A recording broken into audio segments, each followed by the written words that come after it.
Kita mulai Sapa Indonesia Malam Saudara, yang informasi seorang warga Kabupaten Biren, Aceh ditemukan meninggal dunia di daerah Karawang, Jawa Barat beberapa waktu lalu. Pihak keluarga menduga korban meninggal dunia akibat dianiaya oleh oknum Pas Pampres.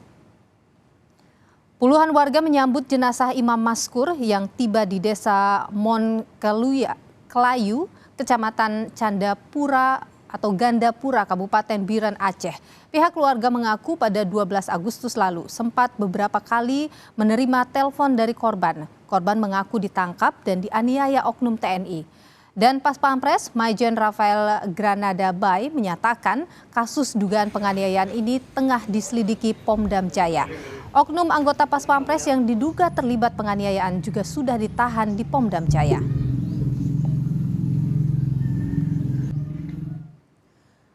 Melalui keterangan tertulis pada Kompas TV dan Pas Pampres, Majen Rafael Granada Bay menyatakan Pomdam Jaya sedang melaksanakan penyelidikan terhadap dugaan keterlibatan anggota Pas Pampres dalam tindak penganiayaan. Anggota Pas Pampres yang menjadi terduga pelaku penganiayaan saat ini sudah ditahan di Pomdam Jaya untuk diambil keterangan dan untuk kepentingan penyelidikan. Dan Pas Pampres juga memastikan jika anggotanya terbukti bersalah akan diproses sesuai hukum yang berlaku.